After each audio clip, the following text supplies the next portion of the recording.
The UK Labour Party are very worried about the rise of Reform UK in the polls and are predicted to lose a whole host of seats to them in the upcoming local elections. However, it looks like they should be equally worried about those to their left. Last night, independent candidate Noor Begum defeated Labour in a local by-election in the historically safe Labour ward of Mayfield by a 17-point margin after the Labour vote plunged by 45 points. The Mayfield seat was open, having previously been vacated by Ilford South MP Jazz Athwal, exposed last year as the largest landlord in Parliament, and was reported by the BBC to have let out flats with black mould and an ant infestation. And allegedly, one of the residents was threatened with eviction if they complained about the problems. Noor Begum campaigned on a pro-Palestine platform alongside local issues such as council tax and housing, and is part of the Ilford Independents, set up by the Redbridge Community Action Group in July of last year.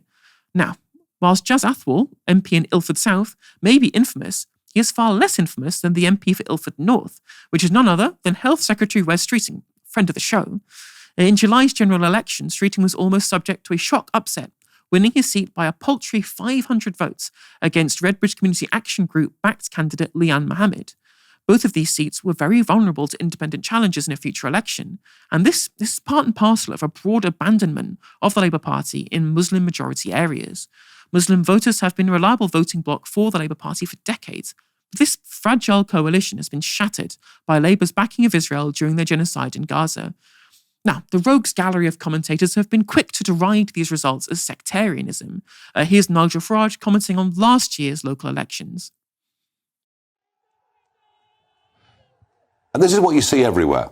You know, there were about 40 council seats won by people standing on a Gaza agenda. Some stood for the Green Party, some stood for Galloway, some stood as independents.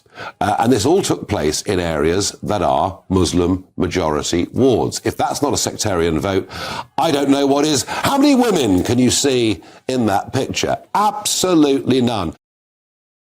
Now, I think these claims are easy to dismiss. And now here is Luke Trill of the pollster More in Common with a much more nuanced analysis.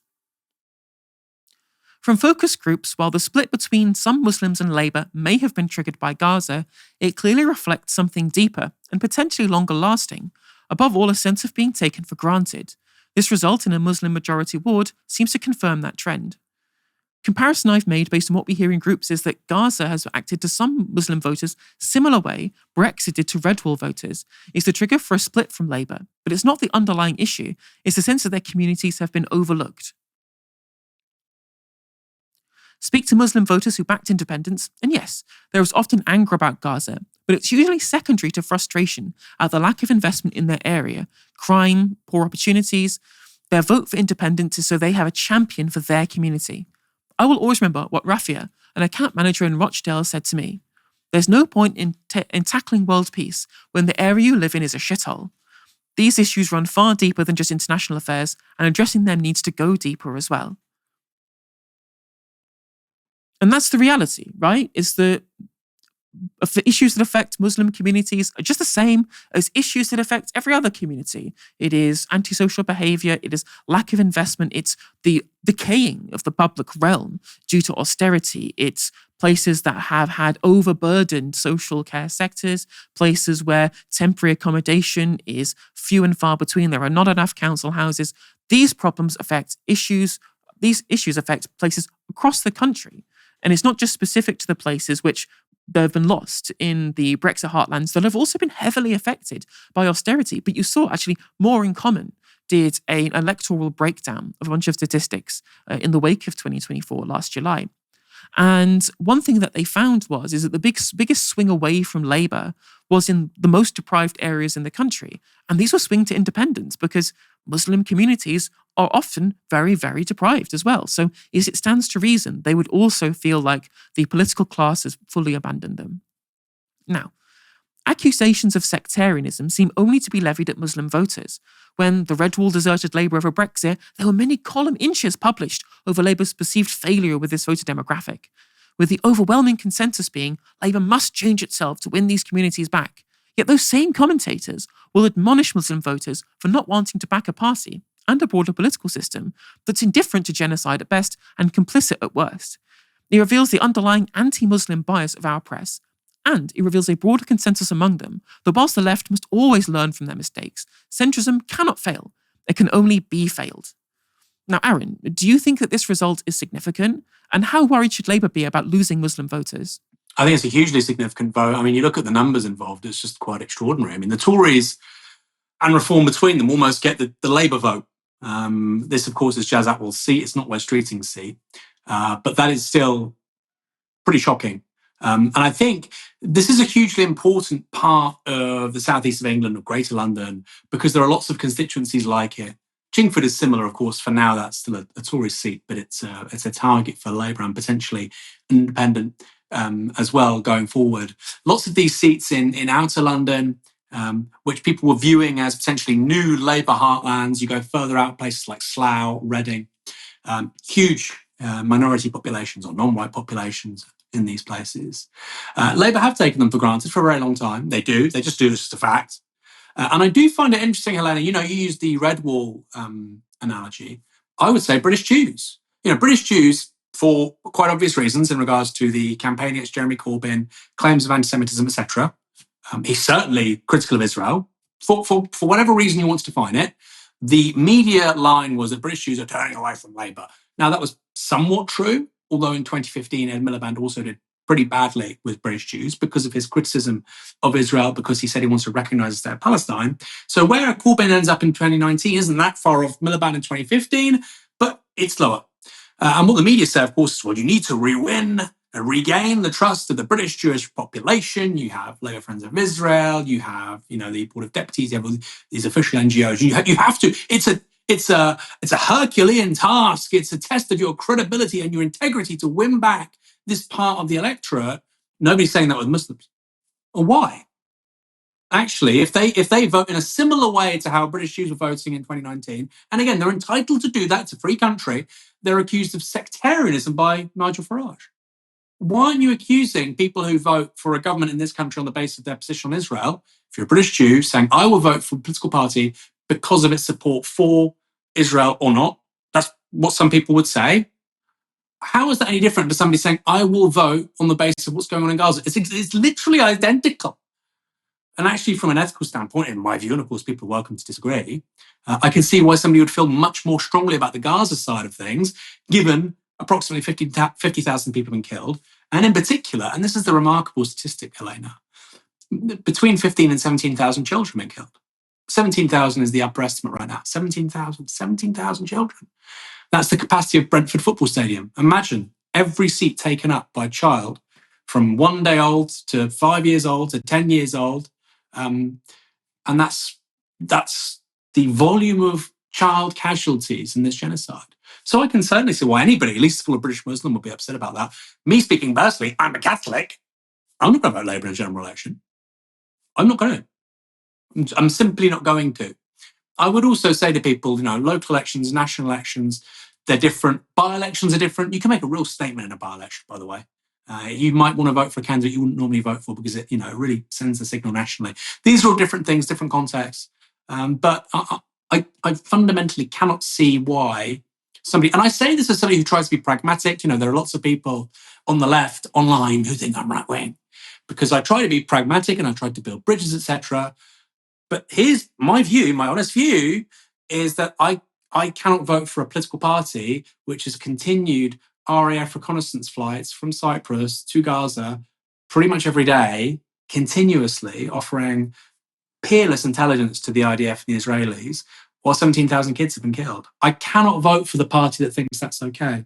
Furthermore, those people, in all likelihood, we'll see, are legally complicit with regards to ongoing ICC arrest warrants for people like Yoav Gallant and Benjamin Netanyahu. You're giving material support to a genocide.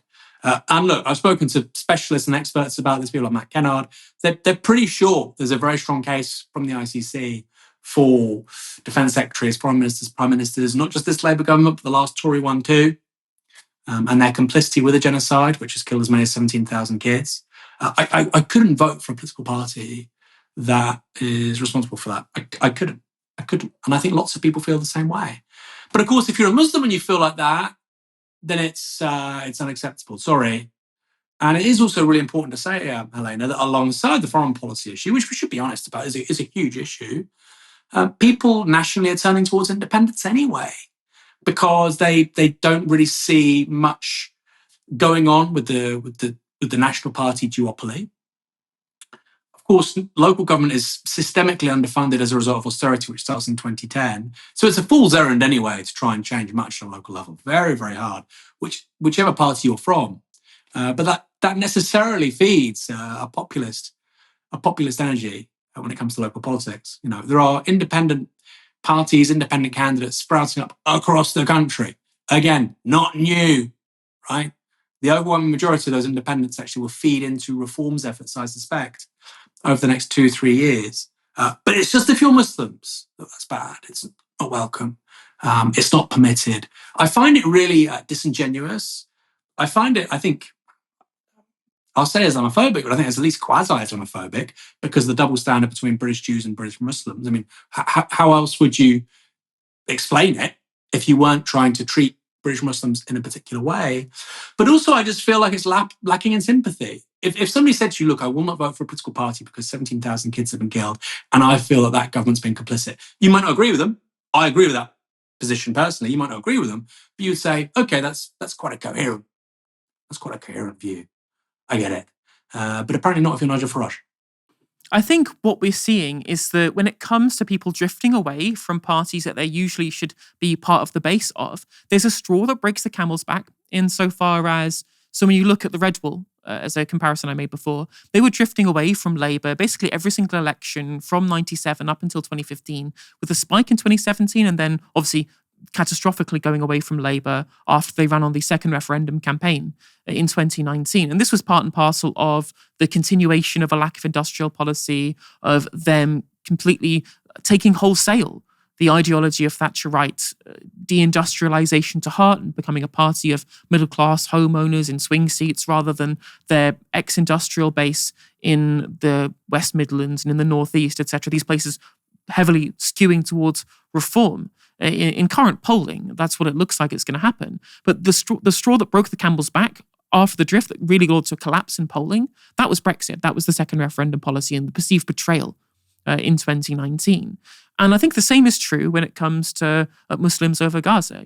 These communities have been left behind, both in terms of economics, in terms of the fact that these people have been constantly deprived in terms of local funding for where they live. But on top of this, the Labour Party, especially from 2019 until today, have really pushed hard on a bunch of anti-migrant rhetoric, which if you're somebody who's from an ethnic minority background, I'm sure a lot of people feel aggrieved by. I mean, look what happened to Jonathan Ashworth, where he says a bunch of stuff about people coming here from Bangladesh in a seat with loads of people of Bangladeshi origin.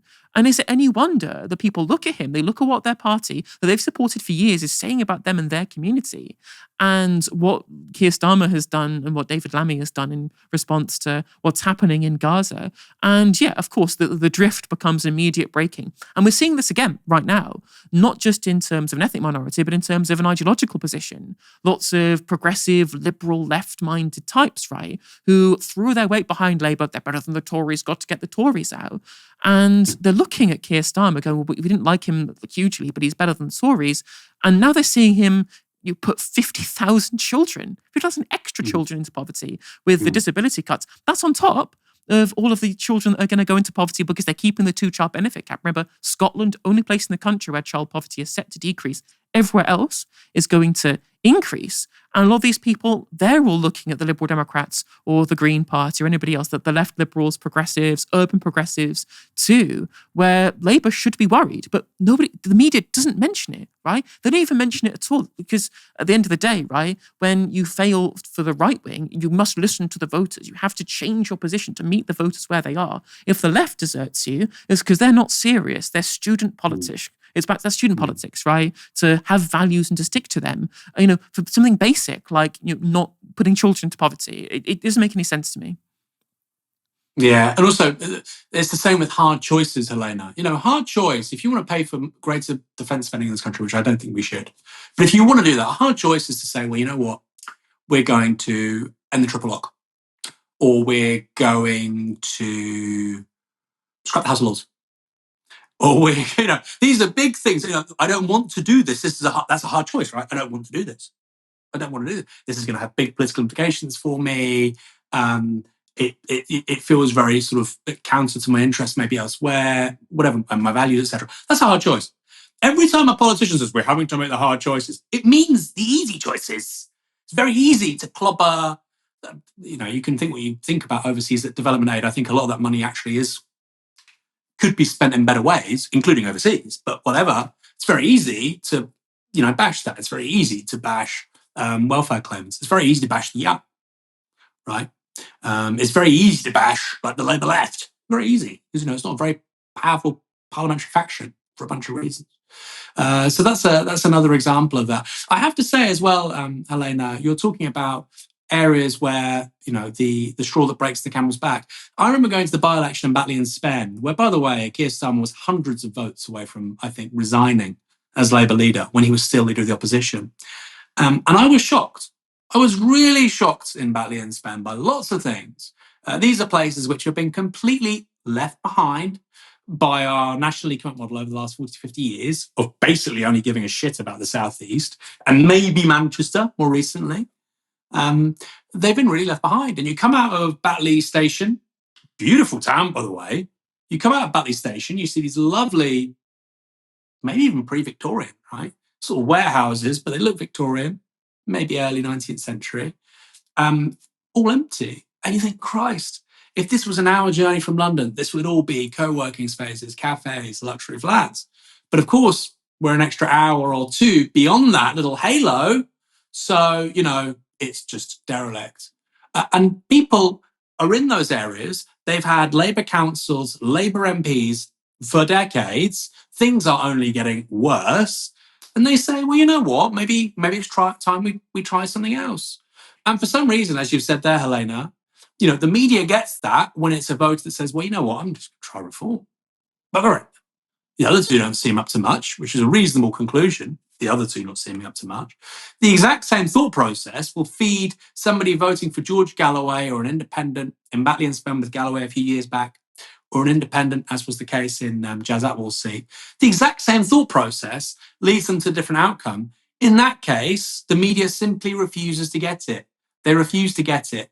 If the voter is Muslim, I'd say a minority, but it really is. It's about Muslims. If the voter is Muslim and they vote in a way which effectively signals apathy and exhaustion with status quo politics, they're demonized.